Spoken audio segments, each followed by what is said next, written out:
is this? Just a few favorites from my collection. Rescued and stored here just before I went off-world. Take a look, if you like.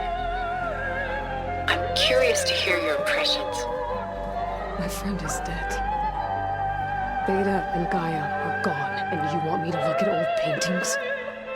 Don't be so quick to dismiss the comfort we can find in art, or the insight we might gain.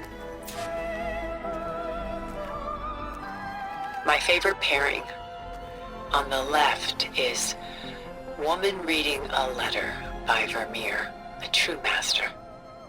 And on the right is a forgery, Woman Reading Music, which fooled experts into believing it was a priceless original.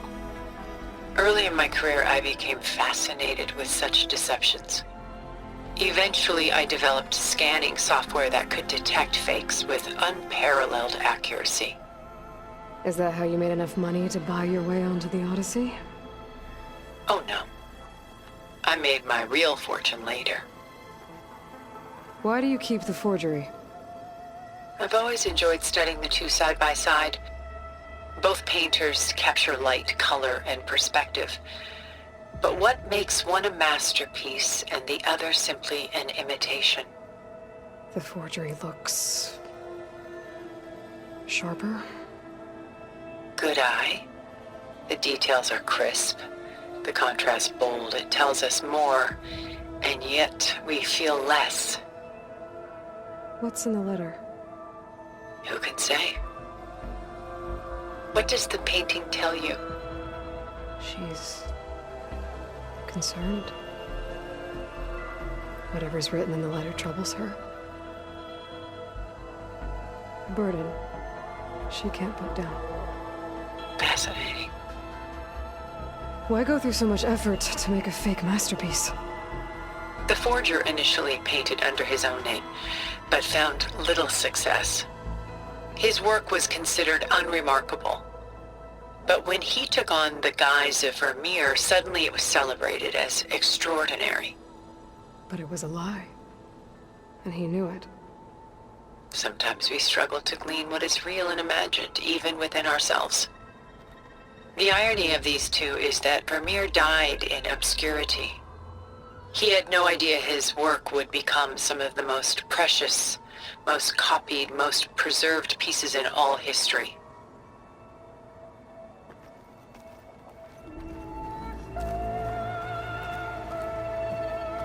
Selene and Endymion. She's the goddess of the moon, whereas he's a simple shepherd. Beside her is the god of love, Cupid. So she's... sneaking up on him? More like visiting him in secret. The torch that Cupid bears represents Selene's undying infatuation with him. Though the two must remain apart, her love will forever burn. And why can't Selene and Endymion be together? Selene took a vow of chastity, promising to never take a lover. So when she fell in love with Endymion, she could only visit him at night while he slept. But then wouldn't she be breaking that vow? Think of it as a forbidden love. Though circumstance keeps them apart, still they find a way to come together, however briefly. Aren't Selene and Endymion cold? Perhaps we should move on to another piece. Shall we move on?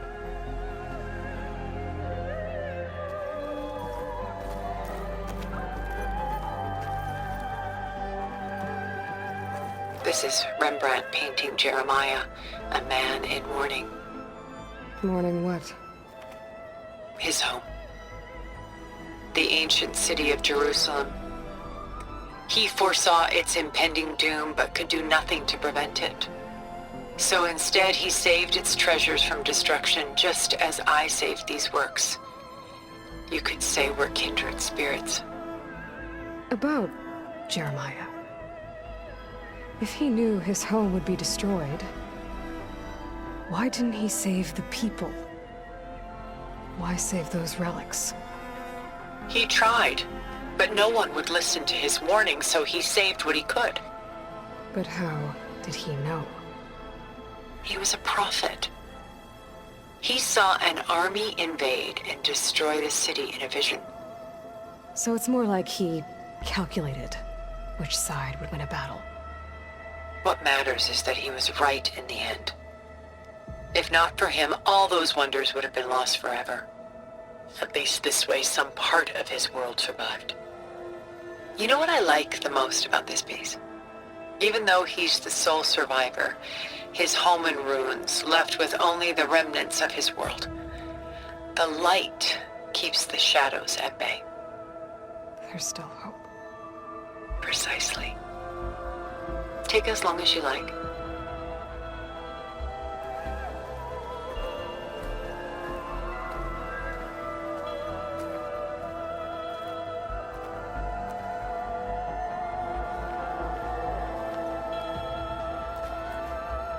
A portrait of the painter, Rembrandt's son Titus, depicted in the habit of a monk. I don't get it. Why would someone like you, with infinite resources, care about this painting of a boy in a hood?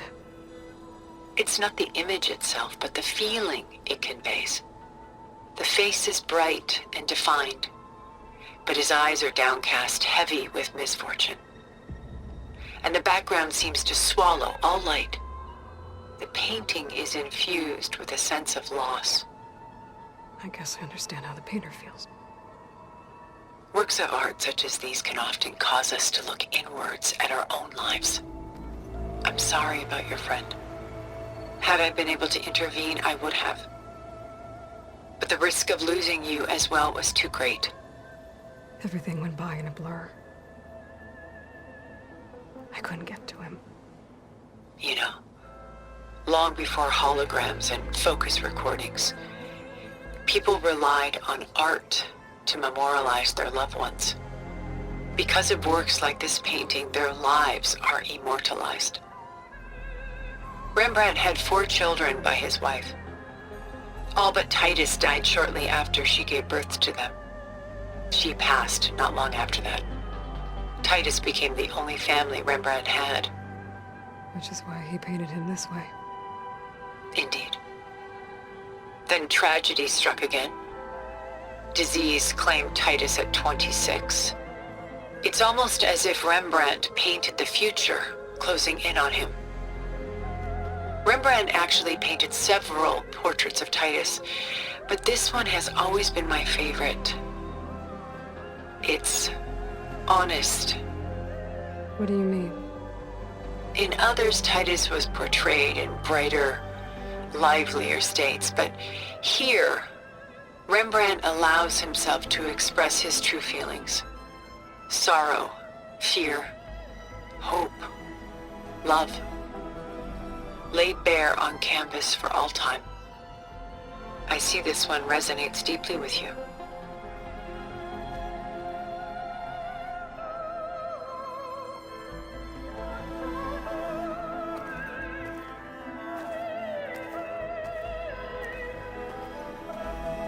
Rembrandt's The Night Watch, by far the most famous painting my homeland ever produced. It was commissioned to honor a militia made up of influential citizens. I guess you must have been an influential citizen. In my day. But not as influential as you've been in this new world. The militia. They look disorganized. Where others painted such scenes in a stiff and stationary manner, Rembrandt chose to show them in action, preparing to march. He wanted them to feel alive. You can almost hear the commotion. Who's the girl in the painting? She's a strange one, isn't she? Bathed in light, though no one is paying attention to her. Many believe she's a symbol of the militia. A physical manifestation of their spirit, if you will. But she's not real? What's real in a painting? She's meant to represent the militia's virtue and victory. But I like to think they underestimate her. She looks as if she's seen something. What does she know? What secrets does she keep? There's so much detail to take in, isn't there?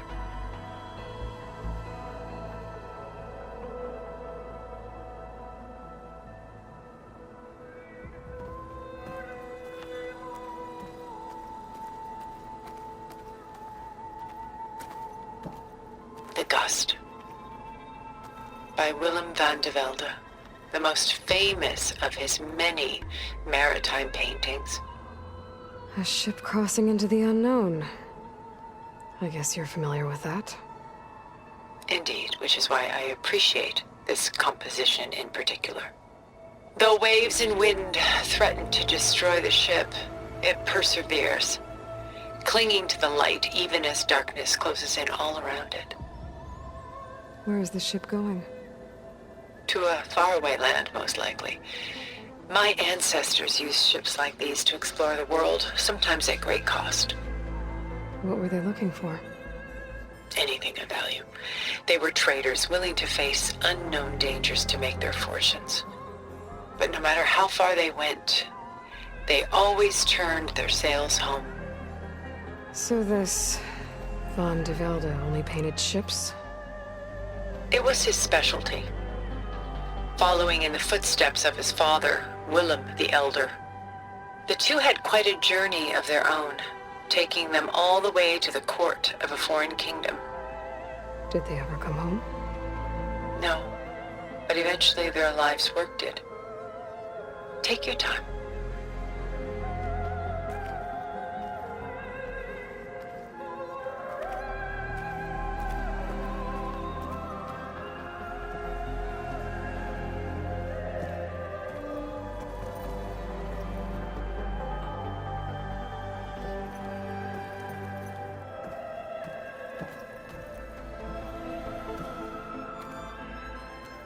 Stunning, isn't it? Paintings were the only masterpieces of my people's golden age. This is Van Vianen's leaded ewer, molded from a single sheet of silver. What was it for? How like Elizabeth you are. Function over form. Its practical purpose was less important than its meaning. Van Vianen created it in honor of his late brother, who himself was a famous silversmith. A memorial? Yes. Such beauty from sorrow. If this ewer was a memorial, how did you end up with it? As the Pharaoh swarm closed in, my homeland's greatest museum gave it to me, along with many other works, in the hope that I could preserve them. A masterpiece like this was too important to lose to history. I even considered bringing it with me off-world to ensure its safety. Why didn't you? I took a calculated risk. This vault seemed more secure than the unknowns of space. Besides, I thought someday I might return. A long life, after all, has its advantages. Now, lo and behold, here I am. Exquisite, isn't it?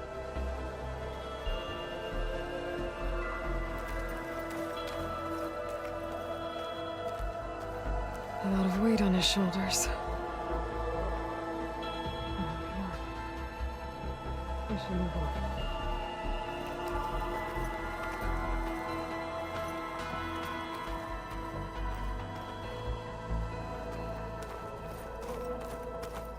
She's pulling out her own hair. Out of madness, out of grief. It's hard to watch her suffer. I should move on.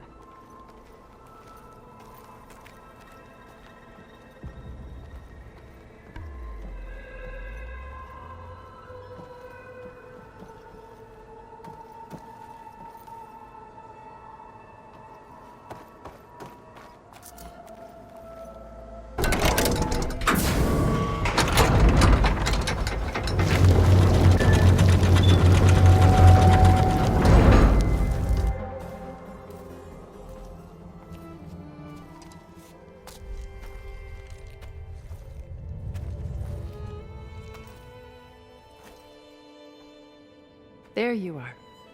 Feeling better? How did you find us? At the cauldron? And what did you do to everyone right before I passed out? All business, I see. Well, suffice it to say we were keeping a very close eye on Hephaestus, knowing we would need it at some point. Your ruse didn't fool us, and as for my little trick, it was an overload of the senses, accompanied by an energy discharge. Gerard and Eric were only momentarily disoriented due to their shields, but it rendered you unconscious while I got you out. Perhaps some breakfast might steady you a bit?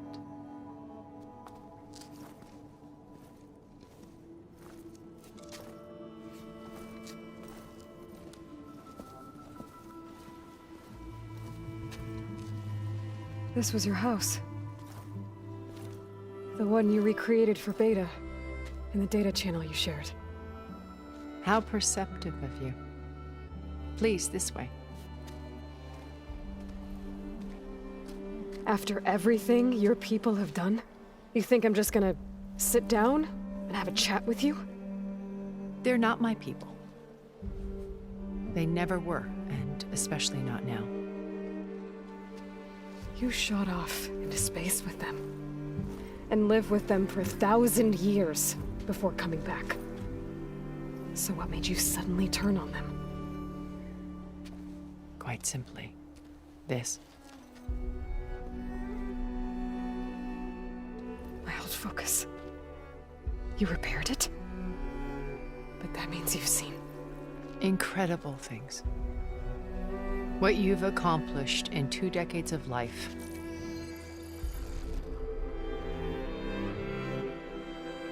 A 1,000 years at my back and I haven't even come close.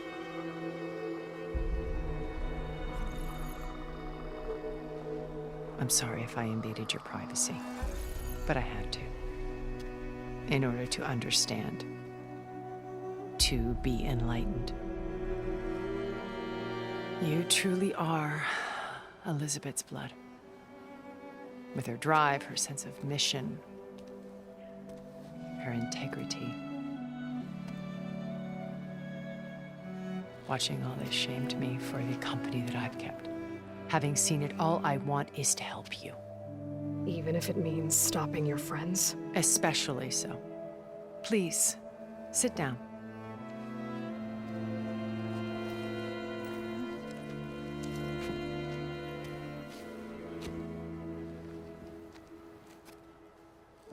There. That's better. Now, we must recover Beta and Gaia at all costs. By now, you must know that Gerard intends to use Gaia to reboot the Earth's biosphere. Remaking this world to specifications that would only suit us immortals. This process will kill every living thing on the planet. He calls it a clean install. Not if I stop him first. Not if we do. And once he and the others are gone, we can work together to fulfill Elizabeth's dream. I'm sure Beta told you that there's a build of the Apollo database on board our ship. A complete collection of human knowledge. With that and Gaia, we could do everything Elizabeth wanted. Heal the biosphere, educate the people of this world, uplift them. Create the world she imagined. Let's not get ahead of ourselves. From what I've seen, your friends are invincible. I do wish you would stop calling them my friends. And they're not invincible. In fact, a friend of yours has found a way to defeat them. Silence. Oh, he's been a busy bee, building an army powerful enough to crash through Gerard's precious base. Regala and her rebels. Even now, she's preparing a final march on the Tenakth capital. When she wins, she'll have the entire tribe under her control. Hundreds of warriors and machines to throw at the base. She's been duped. They'll all perish, of course. But it should be enough to break Gerard's defenses and allow Silence to kill him. Along with all the others. Using the new weapon he's developed. Yes, he's found a way to circumvent our shields. Truly an exceptional man. He's planned for everything, except you and me. You see, while his army is battering down Gerard's doors, you and I will sneak in through a back way, one that only I know about, while Silence and my friends are busy battling each other. We'll take back Beta and Gaia. I told you I want to help you. I mean it.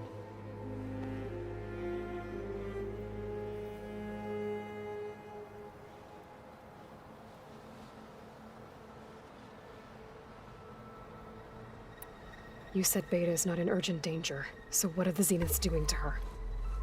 Putting her to work. Merging Hephaestus with Gaia. A difficult, time-consuming task, as I'm sure you know. They will compel her if need be.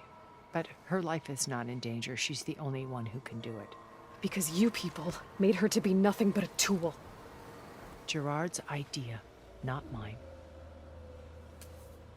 They always viewed me with suspicion when I attempted any form of kindness towards her. That's why I created the data channel. A virtual place where we could speak in peace. So this channel you shared with Beta, none of the other Zeniths ever found out about it. Gerard believes he's the most cunning of all of us. Even after 1,000 years, he still can't imagine that I would outwit him. The channel allowed me to interact with Beta away from their mistrustful eyes. It offered us a chance to be ourselves. Until you cut off all contact. Yes, though it pained me. I was worried that our meetings would do her more harm than good. Well, she felt like you tossed her aside. I was afraid the others would find out and punish her. She may not have had the comforts of friendship anymore, but at least I ensured she was safe. I know it seems harsh, but you must believe that her well-being has always been paramount to me. Why did you make the data channel look like this place? I built this house as a shelter to weather any storm. A safe place. Not just for me, but for the art stored below. Cultural artifacts of incalculable value. Truly some of the greatest achievements of human civilization. And you wanted Beta to see them? Yes. Her upbringing was so cold and technical. I thought if she could experience Vermeer and Rembrandt, it would bring something else into her life. A heritage every bit as valuable as the scientific and technical data being drummed into her.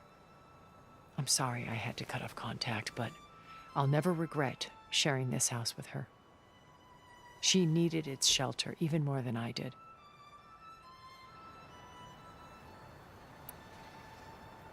Beta told me your colony was destroyed. That you came back to Earth because you had nowhere else to go. It's true. After we reached our destination, a planet in the Sirius star system, we spent decades building a new home. The physical constraints of Earth, the boundaries of mortality, gone. To think of what we could have done with it. It might have been a utopia. Instead, we stagnated, absorbed in effortless comforts and virtual realities. It took a cataclysm to finally yank us out of our stupor. What happened? A massive geological event. We knew of instabilities in the planet core, but we underestimated them. By the time the collapse was upon us, it was too late to stop it. Only a few of us made it to the ship in time. We set course for Earth, the only safe harbor left to us. Which you decided to make unsafe for anyone else. Not me. Gerard. He believes it's better to wipe the canvas clean than work around the smudges. No more primitive tribes, no more combat machines, only a blank slate to do with as he pleases. But we will stop him. All we have to do is get into that base. What exactly is your plan to sneak into the Zenith base? We will make use of a lesson I learned from an early age. Always know your exits. In this case, a place where Gerard's new construction meets the ancient foundation, a passage that only I can access. When Silence flings his army at the base, we will enter through this back door, bypassing most of the fighting. The distraction will provide us with a window in which to rescue Beta and Gaia. Once we're inside the base, where will we find Beta and Gaia?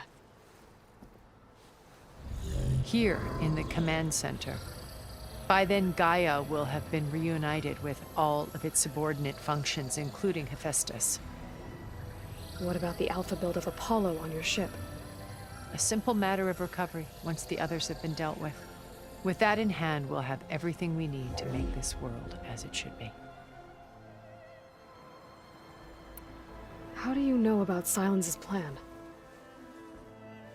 He isn't the only one adept at spyware. You hacked his focus? No, he's too careful for that. But his subordinates? Not so much. He gave additional focuses to the tribals he branded the Sons of Prometheus. The ones working with Regala. By tapping their focuses, I learned about most of his dealings. The distribution of override technology, the arming of Tanakh rebels, and the secret pact with Regala to attack Gerard's base. But how did he come up with a weapon that can take down your shields? That's the one thing I haven't been able to figure out, but however he did it, I'm quite certain it will work. With it and the Tanakh army, victory seems to be within his grasp. Such a shame he'll be disappointed. Regala's only interested in killing Hekarro and waging war on the Karja. What does she have to gain by attacking Zeniths? It's the price she must pay for her war. Without the ability to override machines, her little rebellion would have languished in the desert. So she trades with the Sons of Prometheus. Machines to help her overthrow Hekarro. In exchange for an assault on the base. Pride has deluded her into thinking she can actually survive such a battle. And all without ever knowing who the Sons of Prometheus really answer to. Yet for all of Silence's brilliance, still he underestimates you. That blind spot is what will allow us to take Beta and Gaia right out from under him. While hundreds of Tanakh are cut down outside. My old focus. How did you find it, let alone repair it? When we encountered you at the Hades Proving Lab, Gerard saw you as a redundancy. I knew better. You were a revelation. After your dramatic escape, bravo, by the way. Gerard and Eric assumed you were dead and gave up the hunt. I wasn't so sure. When the others were busy, I returned to the lab and searched for any trace of you. That's when I found this little treasure. Not easy to repair, but certainly worth the effort. As I watched your life unfold, you were like a splash of color on a worn canvas. What Liz was, and more.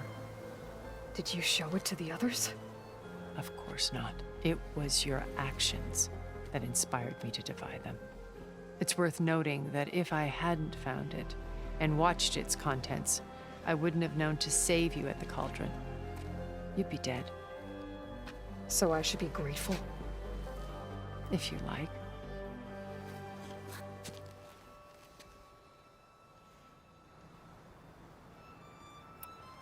So you know all about me. What about you? What would you like to know? Well, start with your life on Earth.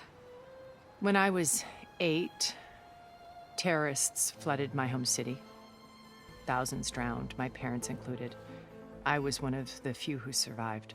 My guardian sent me to boarding school.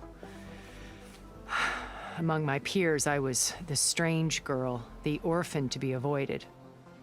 All because of circumstances beyond my control. Oh. So we're a lot alike, huh? Aren't we? You were an outcast. But you didn't let that stop you from getting what you needed. Neither did I. I climbed my way out of desolation and used my wits to build a fortune.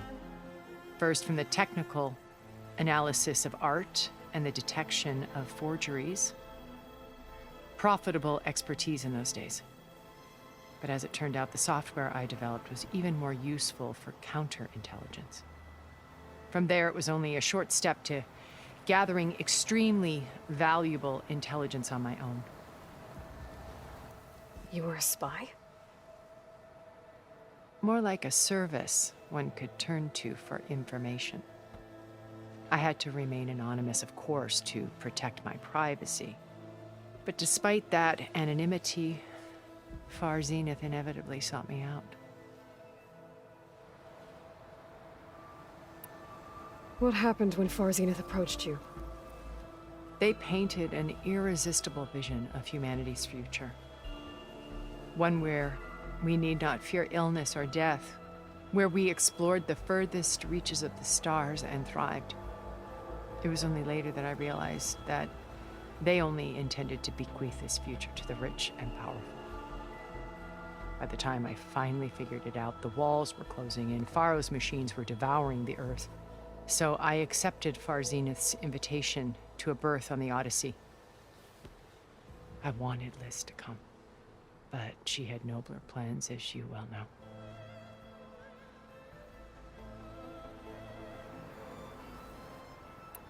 So you didn't know the other Zeniths were monsters until it was too late? I knew some of them were, certainly. It wasn't until we were off-planet that I understood the true scope of their greed. I was grateful to simply be alive, but the others became obsessed with a kind of effortless immortality. They built a colony where machines serviced their every need, where any memory or fantasy could be endlessly savored in virtual reality. It wasn't life. It was stultifying, a pampered dream state. As the decades passed, I withdrew more and more, alone yet again, but this time with eons to consider my mistakes. Now, finally, having met you, I feel like I have a second chance. To do what? Help you, of course. To fulfill Liz's dream, which isn't so different from Far Zenith's original vision. A better future for humanity.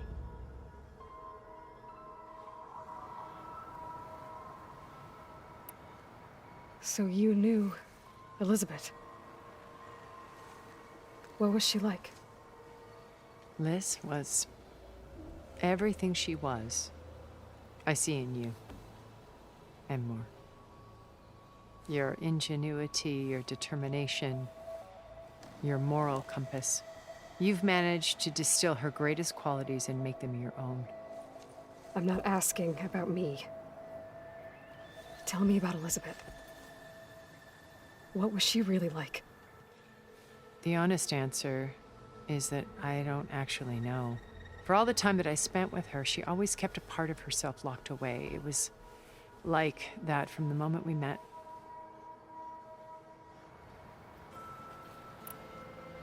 So when you met Elizabeth, she was what? Distant? Aloof? Not aloof. Not exactly. It was a summit in Paris about machine learning, a touchy subject in those days, because regulatory authorities were just starting to clamp down on AIs. Liz gave the keynote address.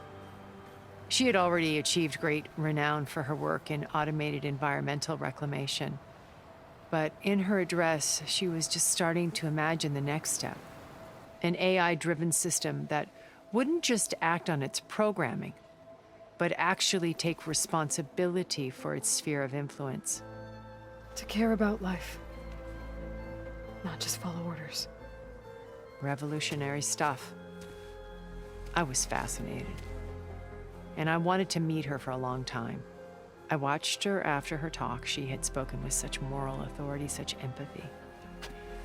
But after that, she retreated. I could tell she felt uncomfortable with all of her admirers. It was as if giving the talk had cost her something. I didn't want to be a pest, so I planned my approach carefully. So how did you finally approach Elizabeth after her talk? I picked the right moment.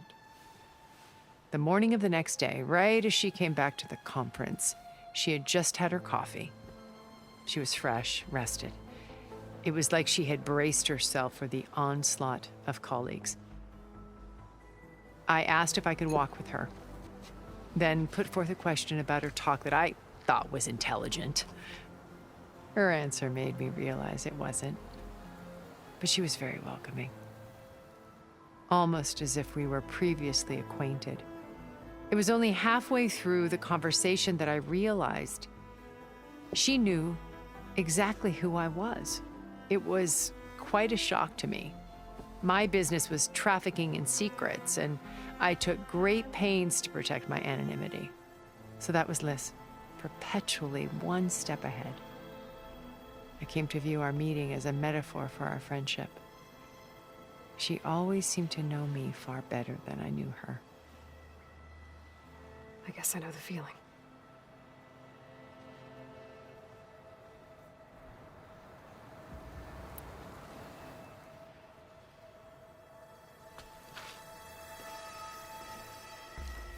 First Varl. Now Hikaru and the Tenakth. Your plan would wipe out an entire tribe.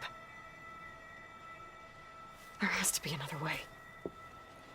We are in an admittedly desperate situation, but I assure you there isn't. Remember Zero Dawn. Elizabeth's sacrifice. Sometimes many have to die for a new world to grow. If it looks impossible, look deeper. Wait. The data channel. It still exists, doesn't it? I need you to open it. Let me talk to Beta. Impossible. We might be detected. It's worth the risk. There is another way, one where the Tenakth survive. But we won't. If the others... If you want to help, open it.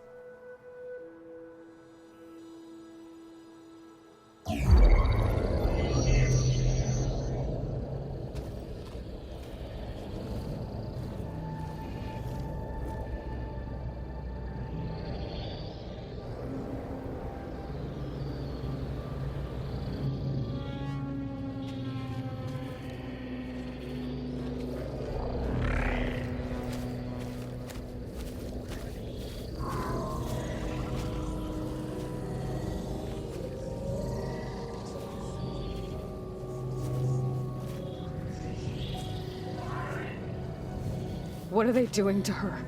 Virtual reality dissociation.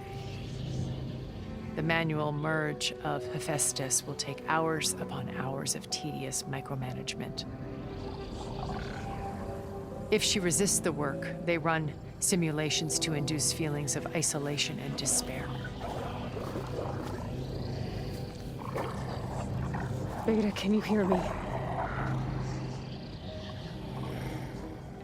You're alive. They're watching me. I can't hold up this extra protection for long. You should have killed me. No. No, look at me. I'm coming for you. I promise. Okay? I just need you to hold out a little while longer and work on the merge.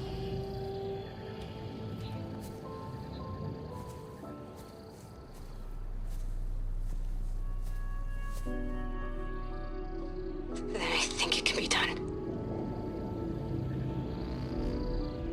I'll contact again when it's time. Can you hold on? As long as I know you're coming for me, I can endure anything.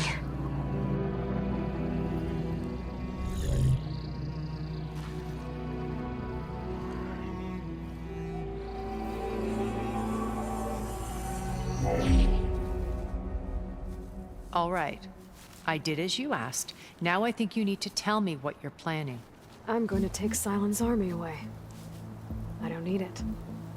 Only the weapon he made to penetrate your shields. And how do you propose to get it? Ask him nicely? With that Regala and her rebels, he won't have a choice. We'll be his only option. Only option for what? What did you tell her? That is between me and my sister. We'll be Sylens' only option for crashing that base. I'll tell you the rest later.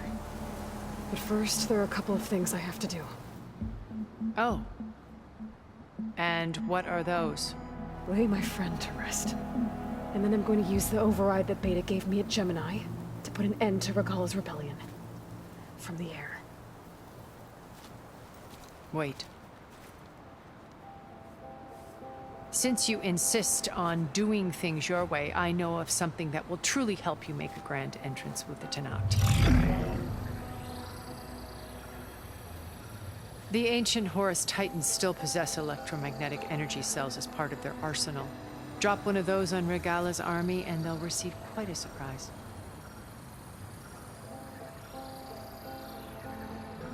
So go, do what you must. I'll come to your base if you manage to bring Sylens to the table. Not if. When.